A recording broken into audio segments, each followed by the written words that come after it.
Buenos días, mi nombre es Carismar Tovar, estudiante del segundo año sección 4 de la Facultad de Odontología de la Universidad Rómulo Gallegos.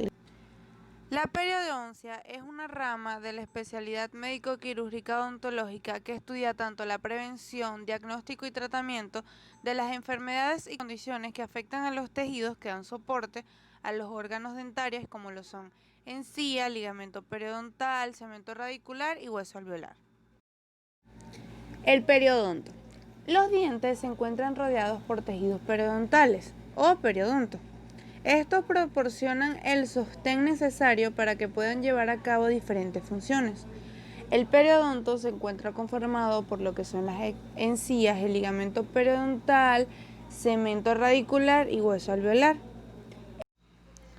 Funciones generales del periodonto y su conjunto.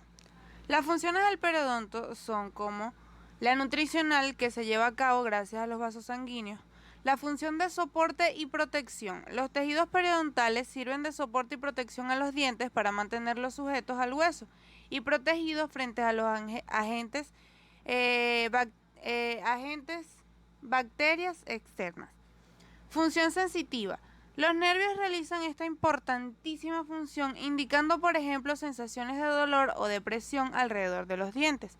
Su función de formación, que esta función conlleva a la regeneración de ciertos tejidos, como el cemento, el ligamento periodontal y el hueso alveolar, gracias a las células especializadas que trabajan para ellos, como lo son los cementoblastos, fibroblastos y osteoblastos, respectivamente. Función suspensoria.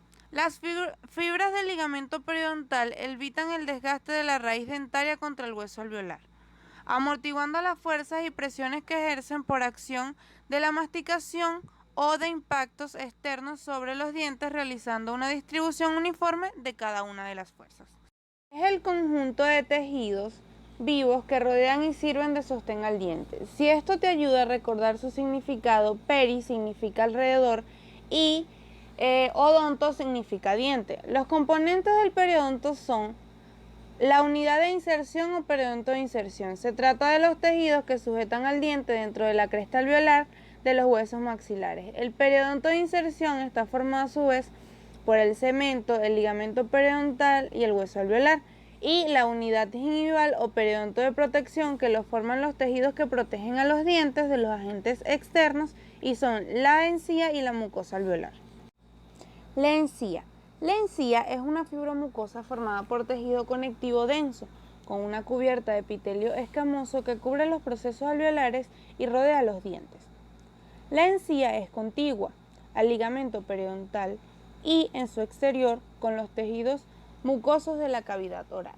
La encía tiene por lo general un color rosa pálido y al encontrarse adherido a los cuellos de los dientes, esto es conocido como epitelio de unión, e insertado con fibras colagenadas, que es conocido como inserción conectiva, forman un sellado que protege al hueso y de los demás tejidos de soporte. Se habla de encía marginal, encía insertada y encía alveolar, según la zona bucal donde se encuentran. La encía es uno de los componentes del periodonto.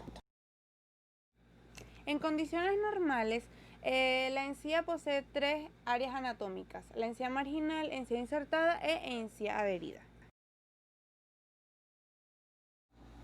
Encía marginal o libre. Es la porción de la encía que no está adherida al diente. Forma la pared blanda del surco gingival y tiene una anchura cervicoapical de 1 milímetro. Se extiende desde la cresta gingival lindante con el límite amelocementario hacia coronal hasta una depresión lineal constante, denominada surco marginal, límite que le separa de la encía adherida. Surco gingival. Es el espacio poco profundo alrededor del diente. Este tiene forma de V y apenas permite la entrada de una sonda periodontal. El surco gingival normal tiene una profundidad de 0 a 3 milímetros.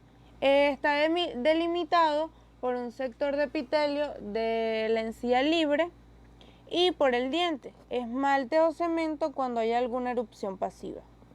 Este epitelio del surco no es quebratinizado, ni paraqueratinizado. Este surco es una área crítica porque allí se deposita la placa bacteriana, la que se mineraliza por restos de alimentos, gérmenes y células descamadas. Esto lesiona el epitelio por los movimientos de la masticación, se inflama, iniciándose así una patología que termina con la pérdida del diente. Encía insertada o adherida. Esta es la continuación de la encía marginal. Es firme y elástica, tiene un efecto puntiforme y opaco, por lo que es anormal verla rojiza, brillante y sin puntos. El aspecto puntiforme se debe a que tiene folículos de fibras colagenadas que la unen al periósteo y al cemento de la raíz.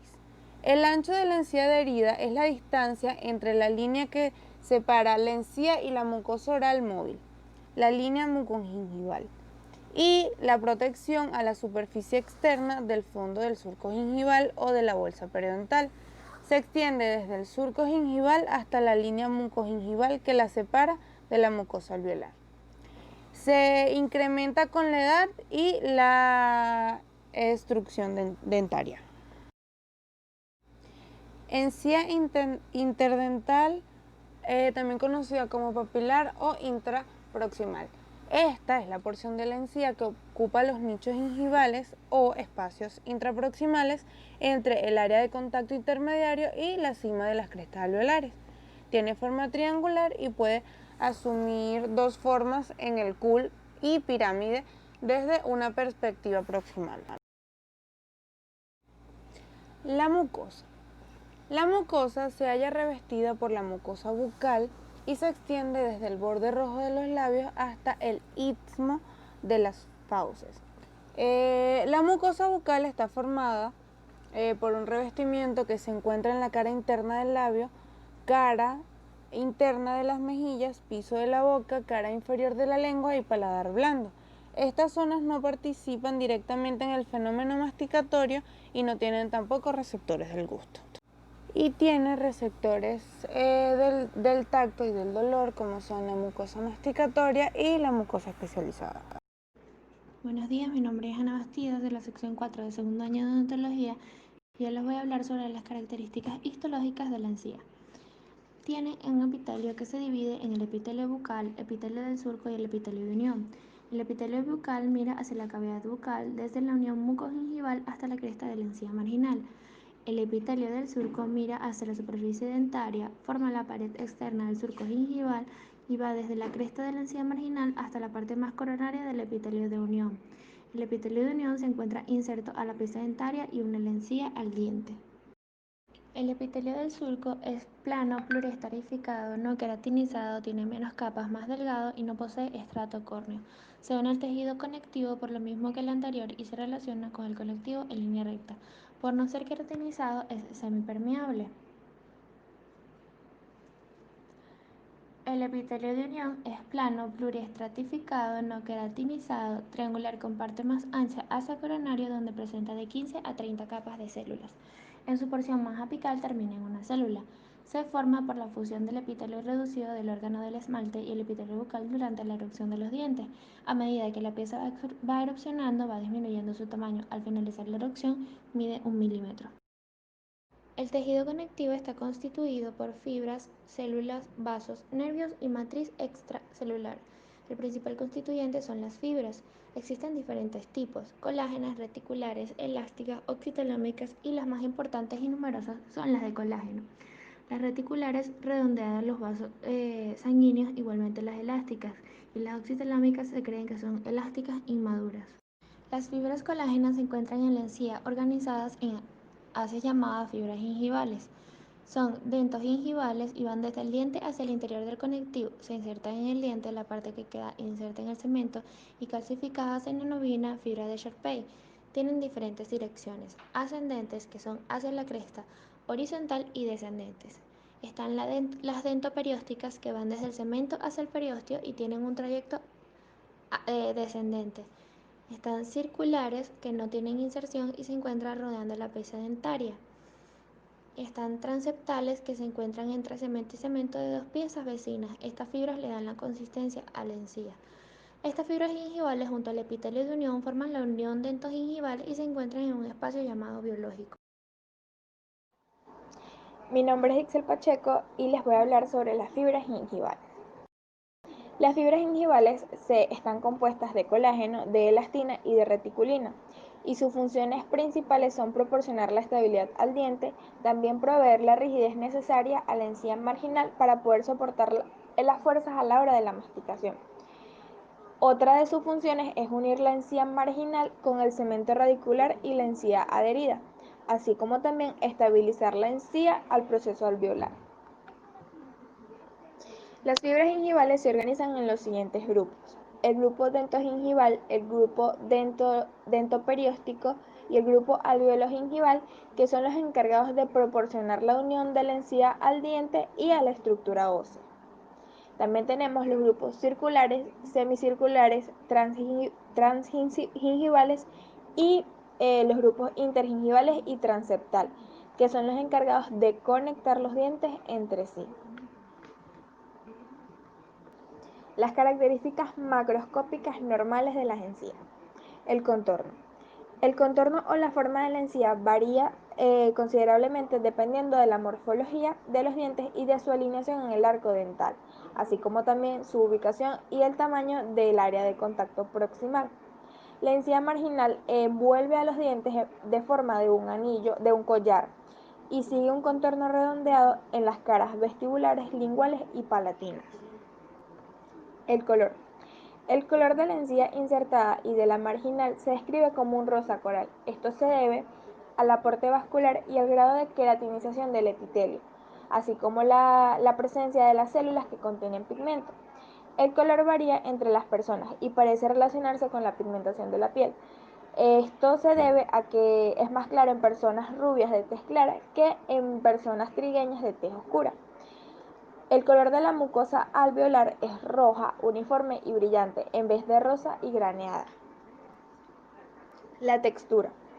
La superficie de la encía posee una textura similar a la de la cáscara de naranja. El graneado se visualiza mejor cuando la encía se encuentra seca. La porción central de las papilas interdentales suele ser graneada, aunque los bordes marginales son lisos. La distribución y la extensión del graneado varía dependiendo de las personas y de las zonas, diferentes zonas de la boca. Es menos prominente en las superficies linguales que en las superficies vestibulares. El graneado también tiene que ver con la relación con la edad.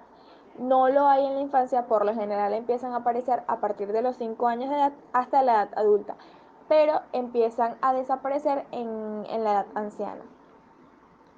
La posición. La posición de la encía se refiere al nivel en donde el margen gingival se fija al diente. Cuando el diente erupciona hacia la cavidad bucal, el margen y el surco se localizan en el vértice de la corona. A medida que erupciona, se observan cada vez más cerca de la raíz. El tamaño.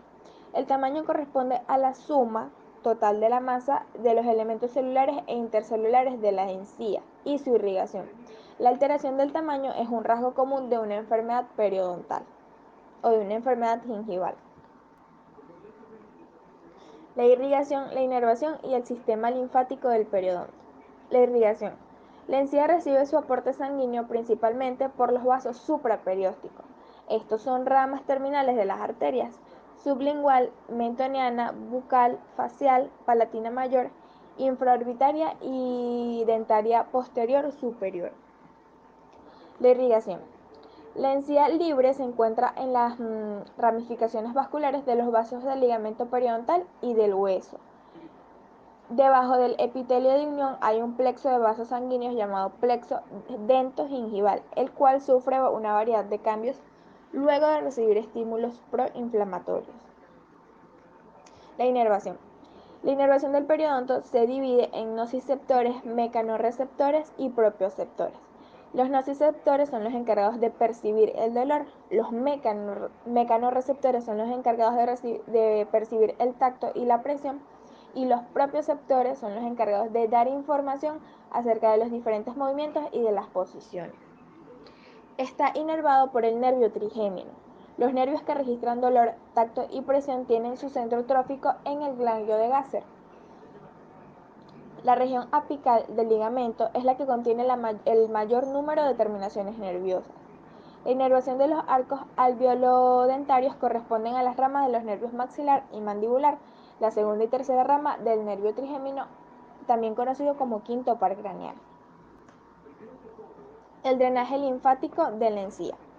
Los vasos linfáticos más pequeños forman una amplia red de tejido conjuntivo. Este solamente consta de células endoteliales, es decir, las células que recubren la parte interna de los vasos sanguíneos. Antes de que la linfa ingrese al torrente sanguíneo, pasa por uno o más ganglios linfáticos, que es donde se filtra y recibe linfocitos. La linfa proveniente de los tejidos periodontales se drena en los ganglios de la cabeza y el cuello. Muchas gracias por su atención.